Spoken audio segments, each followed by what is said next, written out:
Warning! What you are about to hear is a summary of the most urgent conclusions from Dolores Cannon's 4-decade-long research into the future of our planet.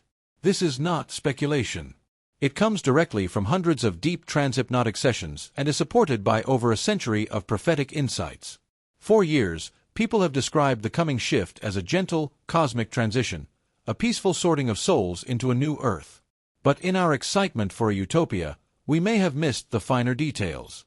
We focused on the destination and overlooked the turbulence of the journey. In her later work, as the timeline for this awakening drew near, Dolores' sessions painted a far more detailed picture, not just of the planet, but of specific continents, nations, and coastlines. The superconscious source providing this information began giving what can only be described as spiritual geopolitical warnings. It spoke of a planetary rebalancing, a karmic cleansing that would show itself not only spiritually but physically in the Earth itself. Two regions appeared repeatedly with alarming clarity: the United States and Western Europe. This is not abstract philosophy. We are talking about spiritual geology and prophetic cartography. We are opening the dossier on Dolores Cannon's final, unsettling vision for the Western world. This is not meant to scare, but to prepare. What is coming is not just a shift in consciousness. It is a shift in the ground beneath our feet. General hope is no longer enough. Specific awareness is required. The vision you are about to hear is not from one or two unusual sessions. It is a clear pattern, confirmed by multiple independent prophetic sources over decades, all pointing to the same conclusion. We start with the foundation, the sleeping prophet Edgar Cayce. In the 1930s and 40s, Cayce accessed what he called the Akashic Records, a universal database of all knowledge, through self-induced trances. From there, he gave specific prophecies about dramatic earth changes that could reshape the world. In reading 3976-15, he said, "The earth will be broken up in the western portion of America. The greater portion of Japan must go into the sea. The upper portion of Europe will be changed as in the twinkling of an eye." In reading 1152-11, he warned about the United States, watch New York, Connecticut, and the like. Many portions of the East Coast, West Coast, and Central U.S. will be disturbed. Los Angeles, San Francisco will be destroyed before New York. For decades, these warnings were seen as mystic ramblings, filed under unproven ideas. Decades later, Dolores Cannon, a skeptic early in her career, began her work. She consciously avoided influencing her subjects and never mentioned Cayce or other prophets. Entering each session as a blank slate, she acted as an objective journalist of the subconscious.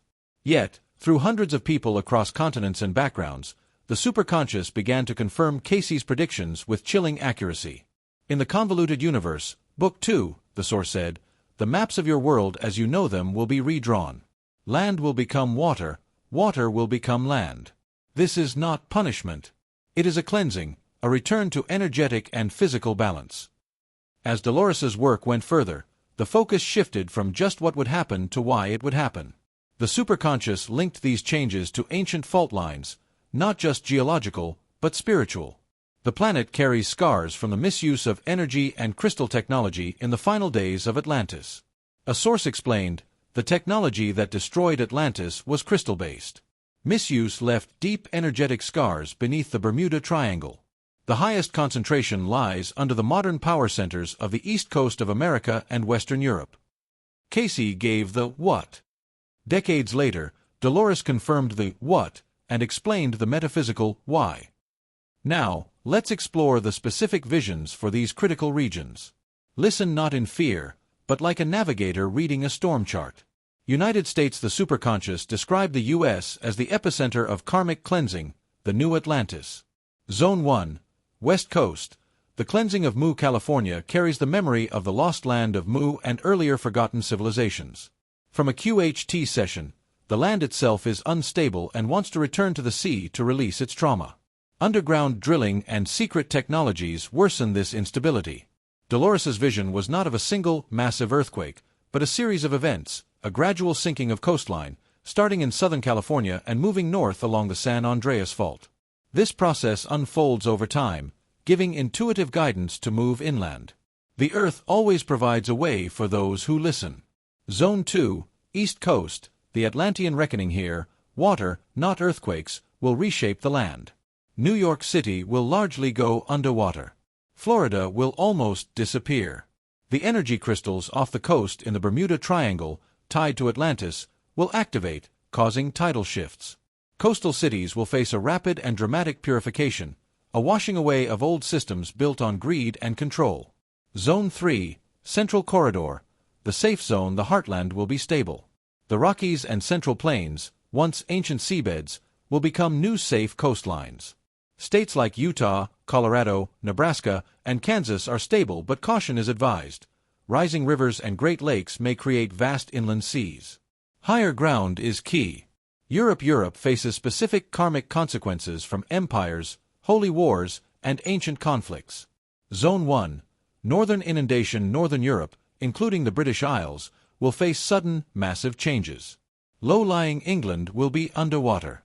Nordic countries will flood.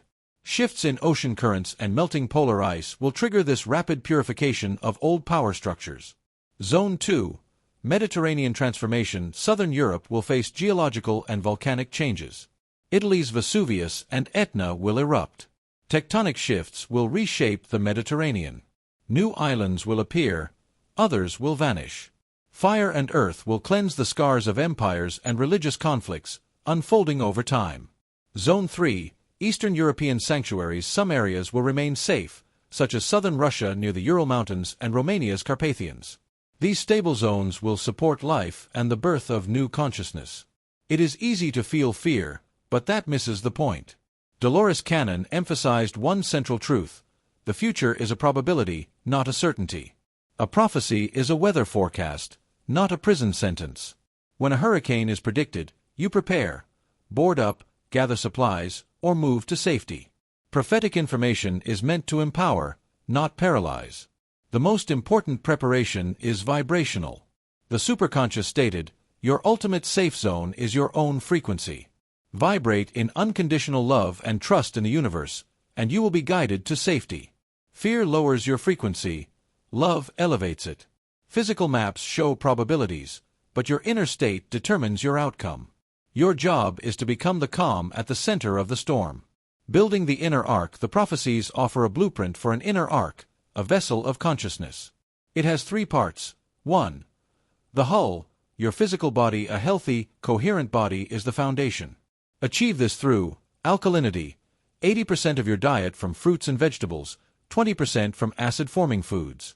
Elimination, regular cleansing to remove toxins and maintain energetic clarity. Attunement, meditation, gentle spinal adjustments, and vibrational tools to harmonize the body. 2. The compass, your mental body. Your mind guides your actions. Build sovereignty through the great unplugging, disconnect from fear-based media and negativity.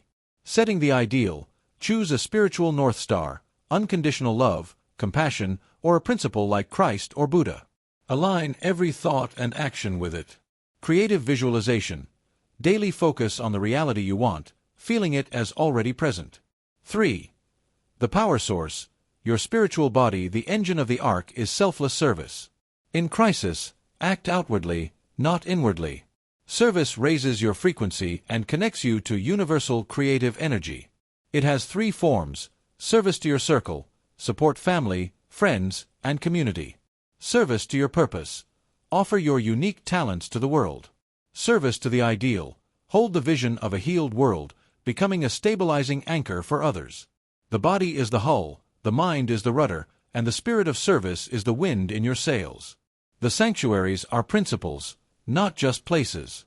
The ark is consciousness built from a coherent body, a sovereign mind, and a spirit of service. Finally, Noah's Ark was never just for one family. It preserved the seeds of a new world. So is your inner ark. It is a lifeboat and a seed bank for the next humanity. The global crisis is not punishment, it is a call to builders. Those who construct their inner ark with care and love become beacons for others. The greatest secret is within you, your divine creative power. The prophecy points not to the past, but to your mission. Your first step is a choice. Stop being a passenger and become the architect of a new world. In the comments, declare your first skill for building this new world. Begin with, "My ark is under construction." Let's find the other builders. The work begins now.